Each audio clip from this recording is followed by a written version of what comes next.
ప్రిలరా మనం నెక్స్ట్ వచనం కూడా చూసినట్లయితే 4వ వచనం యెషయా గ్రంథం 46 4వ వచనం ముదిమి వచ్చు వరకు నిన్ను ఎత్తుకొను వాడను నేనే, తల వెంట్రుకలు నెరయు వరకు నిన్ను ఎత్తుకొను వాడను నేనే చేసి ఉన్నాను, చంకబెట్టు కొనువాడను నేనే, నిన్ను ఎత్తుకొనుచు రక్షించువాడను నేనే. హల్లెలూయా, ప్రైజ్ ది లార్డ్. చూడండి ఇక్కడ ఈ యొక్క వచనంలో ఎన్ని మాటలు ఉన్నాయండి. ప్రభు అంటున్నాడు ముదిమి వచ్చు వరకు, అంటే ముసలితనం వచ్చే వరకు, నీవు వృద్ధాప్యం వచ్చే వరకు, నీవు ముసలివాడవు, ముసలి దానివి అయ్యే వరకు. మనం ఎప్పుడు 20sలోనే ఉంటామా అండి? ఎప్పుడు 16 ఏళ్ల వయసులోనే ఉంటామా? లేదు కదా. ఒక్కొక్క రోజు ఒక్కొక్క క్షణం గడుస్తుంది అంటే, మనకి ఒక్కొక్క బర్త్డే చేసుకుంటున్నామంటే మన ఏజ్ పెరుగుతూ ఉంది కదండి. ఏజ్ తగ్గదు, ఏజ్ పెరుగుతూ ఉంటుంది. కొంతమంది చిన్న వయసులోనే పెద్దవాళ్ళలా కనిపిస్తారు, కొంతమంది పెద్ద వయసులో కూడా చిన్నవాళ్ళలా కనిపిస్తారు. వాళ్ళ అలవాట్లు కావచ్చు, వాళ్ళ ఫుడ్ కావచ్చు, వాళ్ళ యొక్క శరీర తత్వాన్ని బట్టి కావచ్చు, వాళ్ళు మెయింటైన్ చేసే దాన్ని బట్టి కావచ్చు, అలా మన శరీరము ఉంటుంది. కొంతమంది వివాహమై పిల్లలు పుడతారు, మరి వాళ్ళు త్వరగా పెద్దవాళ్ళలాగా కనిపిస్తారు, అవునా. కానీ మరి మనల్ని ముసలితనం వచ్చే వరకు మనల్ని ఎవరు ఎత్తుకుంటారు? చిన్నప్పుడు మన చిన్నపిల్లలుగా ఉన్నప్పుడు అమ్మ నాన్న ఎత్తుకున్నారు, కానీ పెద్దగైన తర్వాత వాళ్ళు ఎత్తుకోరు కదా. పెళ్ళైన తర్వాత భార్య భర్త వాళ్ళు చూసుకుంటారు, కానీ ఎత్తుకోరు కదా. ఎత్తుకొని నడిపించడం అంటే చాలా కష్టం. మంచిగా చూసుకోవచ్చు, కానీ దేవుడు ఏమంటున్నాడు? ఎత్తుకొని నిన్ను నడిపిస్తాను. హల్లెలూయా. తర్వాత నీ తల వెంట్రుకలు నెరయు వరకు నిన్ను ఎత్తుకొని వాడను. నీ తల వెంట్రుకలు, ఈరోజు ఎవరెవరికి చిన్నపిల్లలు కూడా తల వెంట్రుకలు తెల్లగా అవుతున్నాయి. విటమిన్ డెఫిషియెంట్ వలన కావచ్చు, ఇంకా అనేక రకాల వాతావరణము, నీళ్లు, ఫుడ్ వలన మన జుట్టు తెల్లగా అయిపోతుంది.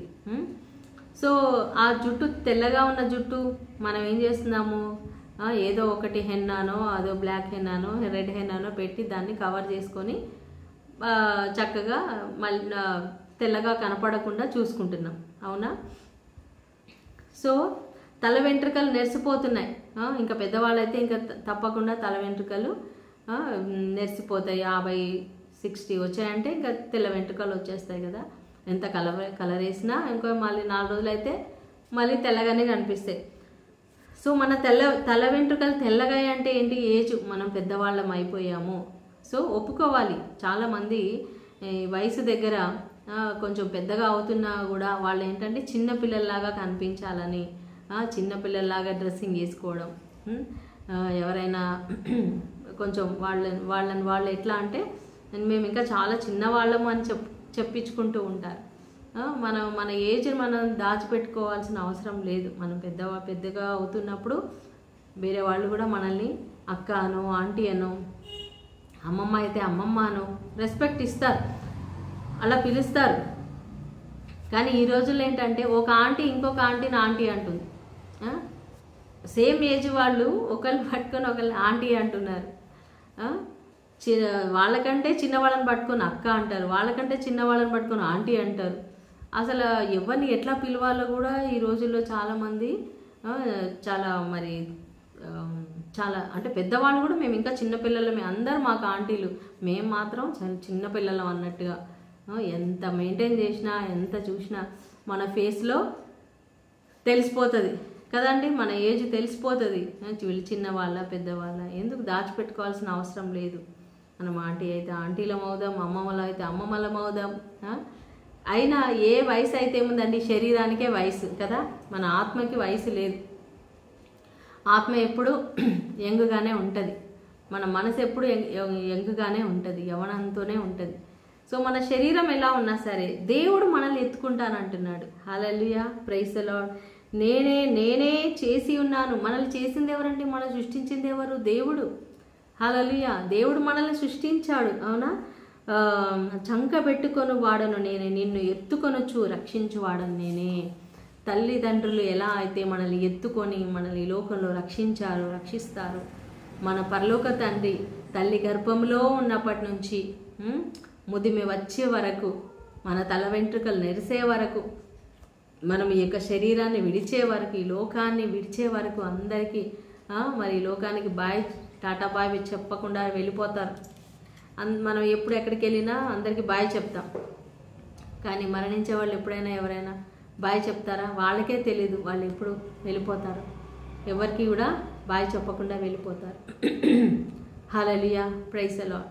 కానీ నా ప్రియమైన సహోదరి సహోదరా, భయపడవద్దు. దేవుడు చెప్తున్నాడు, నేను నిన్ను ఎత్తుకుంటాను, నేను నీకు తోడుగా ఉన్నాను. నీ తల వెంట్రుకలు నెరిశాయి, అయ్యో నన్ను ఎవరు చూసుకుంటారు, నేను వృద్ధాప్యం వస్తే ఎవరు చూసుకుంటారు, నేను ఎవరు చూసుకోవాలి? God is with you. దేవుడు నీతో ఉన్నాడు. దేవుడు నీ కొరకు మరి ఆయన పంపిస్తారు, ఎవరో ఒకరిని పంపిస్తారు, నీకు తోడుగా ఉంటారు. నీకు కావలసిన ప్రతి సహాయాన్ని ఆయన అందిస్తారు. ఆయన తన దూతను పంపిస్తాడు, కొంతమంది మనుషులను పంపిస్తాడు. హల్లెలూయా. నీకు ఆత్మీయ బిడ్డలను ఇస్తాడు, ఆత్మీయ కుమారులను కుమార్తెలను ఇస్తాడు. నా ప్రియమైన సహోదరి సహోదరు, so don't worry, God is with you. దేవుడు నీతో ఉన్నాడు, దేవుడు నిన్ను ప్రేమిస్తున్నాడు, దేవుడు నిన్ను నడిపిస్తున్నాడు. హల్లెలూయా, హల్లెలూయా. సో ఈరోజు ఈ యొక్క చిన్న వాక్యాన్ని షేర్ చేసుకోవడానికి దేవుడు మరి కృపనిచ్చారు. ఎంతో చక్కటి వాక్యాన్ని ధ్యానించుకోండి. ఈ నైట్ అంతా కూడా పడుకునే ముందు ఒక్కసారి ఈ వాక్యాన్ని ధ్యానించుకొని పడుకోండి. ఓకే, చిన్న ప్రార్థన చేసుకుందాం. చివరిగా స్తోత్రనైనా పరిశుద్ధుల తండ్రి, చక్కటి వాక్యాన్ని ఈరోజు మాకు ఇచ్చినందుకు వందనాలు. ఎంతో ఆదరణకరమైన వాక్యం, ధైర్యపరిచే వాక్యం. అవునైనా, తల్లి గర్భంలో ఉన్నప్పుడే నువ్వు మమ్మల్ని మోసావునైనా, తల్లి ఒడిలో పెట్టుకున్నప్పుడే నువ్వే మోసావునైనా మమ్మల్ని తండ్రి. అయా, తల వెంట్రుకలు నెరిసే వరకు మోస్తానంటున్నావు నాయన, ముదిమి వచ్చే వరకు మోస్తానంటున్నావు నాయన. అవును తండ్రి, మా తల్లిదండ్రులు ఈ లోకంలో మరి ఉండరు ఎప్పుడు తండ్రి, వాళ్ళు ఎప్పుడు మమ్మల్ని మోయలేరు నాయన. కానీ నీవు ఎప్పుడు మమ్మల్ని మోస్తున్నావు, మమ్మల్ని భరిస్తున్నావు, మమ్మల్ని ఎత్తుకొని నడిపిస్తున్నావు నాయన. స్తోత్రం తండ్రి. మీరు ఇచ్చిన వాగ్దానాన్ని బట్టి స్తోత్రం.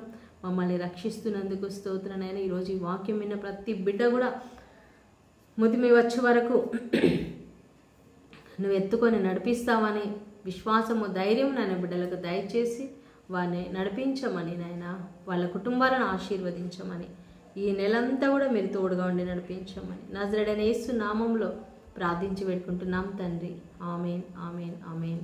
సో మన ఛానల్ని లైక్ చేయడం మర్చిపోకండి, షేర్ చేయండి. మన ఛానల్ని ఇంకా సబ్స్క్రైబ్ చేసుకోకపోతే దయచేసి సబ్స్క్రైబ్ చేసుకోండి. Thank you. God bless you. Shalom.